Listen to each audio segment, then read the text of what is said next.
Bavarian countryside of Germany, nestled between the towns of Ingolstadt and Schrobenhausen, lay a small, unassuming farmstead known as Hinterkaifeck. The farm was home to the Gruber family, 63-year-old Andreas Gruber, his 72-year-old wife Casilia, their widowed daughter Victoria Gabrielle, and her 2 young children, 7-year-old Casilia and 2-year-old Josef. The family also employed a maid, Maria Baumgartner, who had only just begun working there the day before tragedy struck. On the night of March 31st, 1922, one of the most chilling unsolved murder cases in German history took place. Over a century later, the Hinterkaifeck murders continue to send shivers down the spines of those who hear the story. In the weeks leading up to the murders, the Gruber family had been experiencing strange and unsettling events. Andreas Gruber had reportedly found footprints in the snow leading from the nearby forest toward the farmhouse, yet no footprints leading away. He searched the property but found nothing amiss.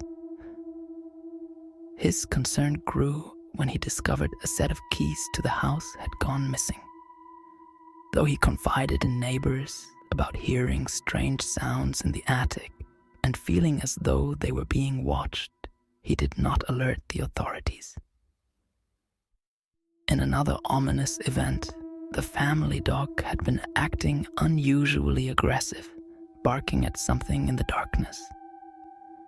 Furthermore, the previous maid had quit her job, claiming the house was haunted by strange noises and an unsettling atmosphere.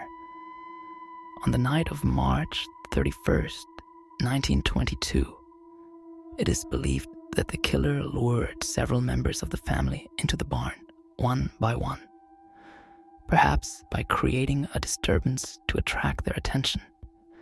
Inside the barn, Andreas Gruber, his wife Cecilia, his daughter Victoria, and young Cecilia were brutally bludgeoned to death with a mattock, a type of pickaxe. The blows were so violent that some of the victims' skulls were crushed beyond recognition.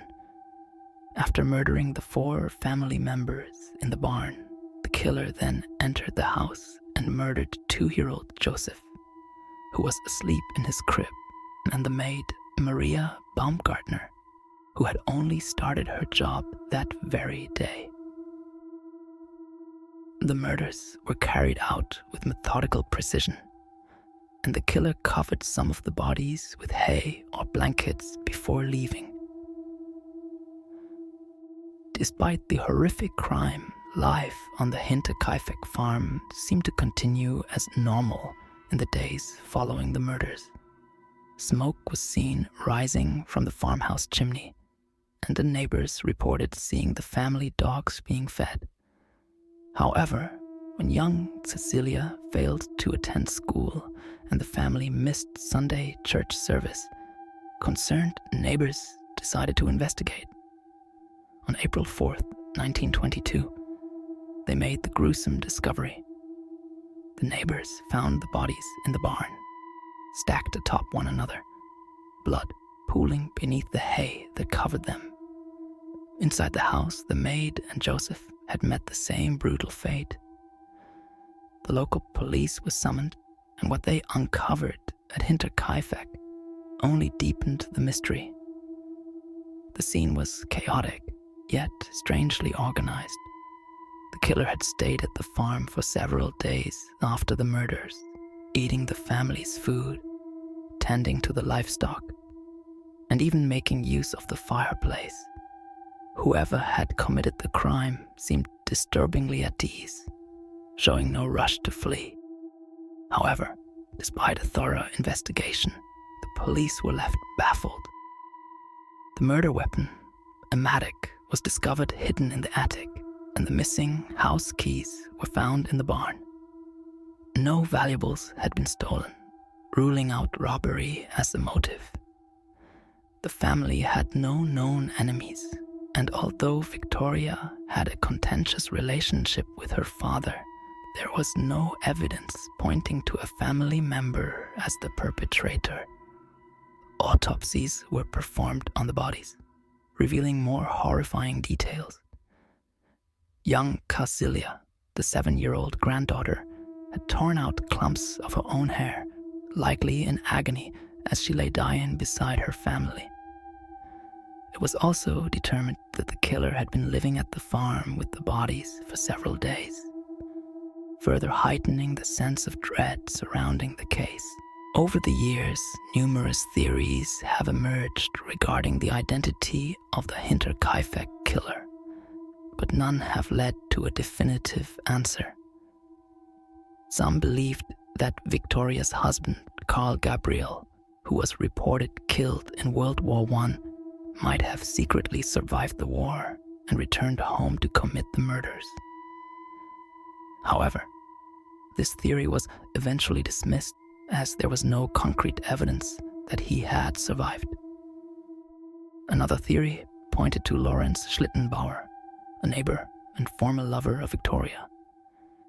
He had been entangled in a paternity dispute over Joseph, who he initially claimed as his son, before later denying paternity.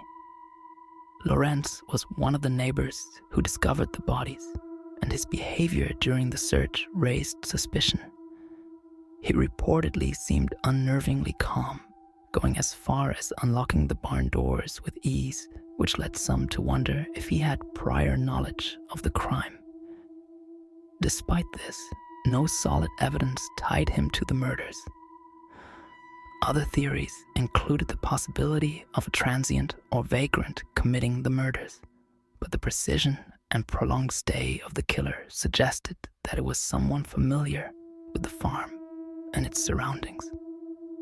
To this day, the Hinterkaifeck murders remain unsolved, leaving behind a legacy of fear and speculation. The isolated nature of the farm, the strange events leading up to the crime, and the killer's eerie presence at the scene long after the murders had taken place continued to fuel the sense of unease surrounding the case. The farmhouse was eventually demolished in 1923, a year after the murders, but the chilling tale of the Gruber family's gruesome end endures. Paranormal investigators and true crime enthusiasts alike have explored the case, believing that the spirits of the victims may still haunt the grounds where they met their untimely deaths. The Hinterkaifeck murders stand as a haunting reminder of the evil that can lurk in the shadows, and the questions left unanswered only serve to make the story all the more terrifying.